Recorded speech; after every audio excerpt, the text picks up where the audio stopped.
Qual a ideia de vocês para fortalecer os municípios, já que são eles que estão próximos da população? O que o governo pretende fazer como primeiro passo para isso? O governo federal também não está tão bem das pernas. Precisa primeiro ajustar as contas.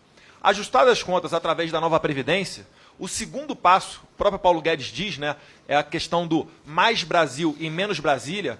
Com todo o respeito, vender a proposta de reforma da Previdência como uma iniciativa que vai ajustar as contas públicas para melhorar a vida dos municípios brasileiros é, no mínimo, com todo respeito, uma mentira.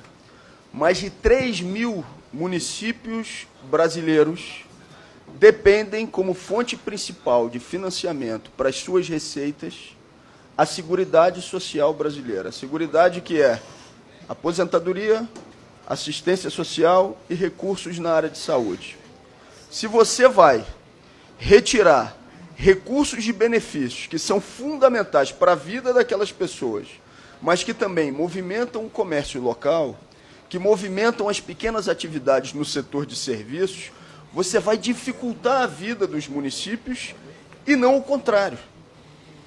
Dou um exemplo na proposta da reforma da Previdência que atinge diretamente a situação dos municípios brasileiros, fazendo um recorte a partir dos aposentados. Primeiro, na proposta que foi mandada para essa casa pelo governo de Jair Bolsonaro, há uma alteração no benefício de prestação continuada.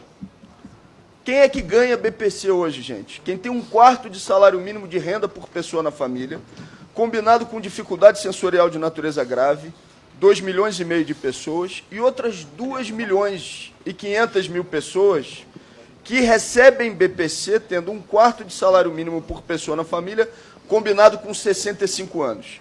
Na proposta que veio para essa casa, eles querem que esse pagamento seja feito só a partir dos 70 anos.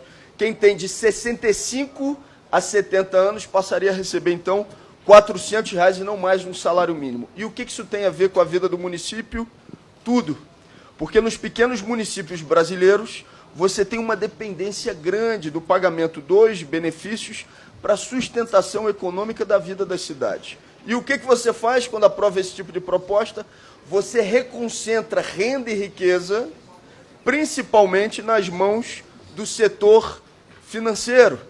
Porque aquela pessoa que não vai ter condição de receber o mínimo para a sua aposentadoria, ela vai fazer o quê? Ela vai viver uma situação de mais dificuldade. Mas aquela pessoa que tem um rendimento um pouquinho maior do que o salário mínimo, ou aquela pessoa que seja de classe média, ela vai recorrer aos bancos privados para fazer uma previdência complementar privada. Como já está aqui finalizando meu tempo, agora encerrou, depois eu quero discutir mais, ter a oportunidade de dialogar contigo sobre mudanças factíveis, essas sim, para que você tenha uma desconcentração de renda e receita na União e que você faça uma alteração, de fato, do Pacto Federativo para garantir recursos para os municípios. Isso depende, inclusive, de alterações no que diz respeito à política econômica. Depois a gente tem como se estender. Conclua. Mas cabe uma tréplica também, né? Como sempre, meus caros, o pessoal conta até a metade, né? O que acontece hoje em dia? 65 anos de idade, a pessoa recebe um salário mínimo, são as pessoas em condições de miserabilidade. É o BPC ou o LOAS, perfeito? O que o governo Bolsonaro está fazendo? Ele está trazendo, ao invés de 65 anos, está trazendo para 60 anos de idade. Quanto é que recebe hoje um miserável com 60 anos de idade? 0. Quanto é que o governo quer que receba? Quase metade do salário mínimo. A gente pode até deixar a escolha da pessoa. Você quer receber R$ 400 com 60 anos de idade e vai receber esses 400 até os 70 anos de idade, ou você só quer receber a partir dos 65 anos de idade o salário mínimo? Deixa ele escolher. É óbvio que a gente quer o dinheiro quando? A gente quer o dinheiro antes. E isso daí vai gerar o quê? Vai gerar receita em municípios, porque vários deles sobrevivem através da receita das pessoas aposentadas, ainda que com o salário mínimo. Então, na verdade, é uma proposta e a gente está dando a oportunidade da pessoa, antes dela morrer, porque muitos deles morrem antes de completar 65 anos de idade, é que ele tenha um dinheirinho para começar a ajudar ele. Isso daí nada mais é do que a mesma ideia aplicada em alguns países da Europa da reforma fásica. Atinge as pessoas mais humildes, que normalmente têm um trabalho braçal. Pergunta a vocês, vou pegar o exemplo clássico do pedreiro. Um pedreiro com 60 anos de idade, ele tem a mesma condição de exercer o mesmo trabalho e ter a mesma renda do que quando ele tinha 30 anos? É óbvio que não. Ele vai cair a produção dele. Então já dá uma ajuda com ele com 60 anos. Quando ele tiver 70, complementa um pouco mais da ajuda.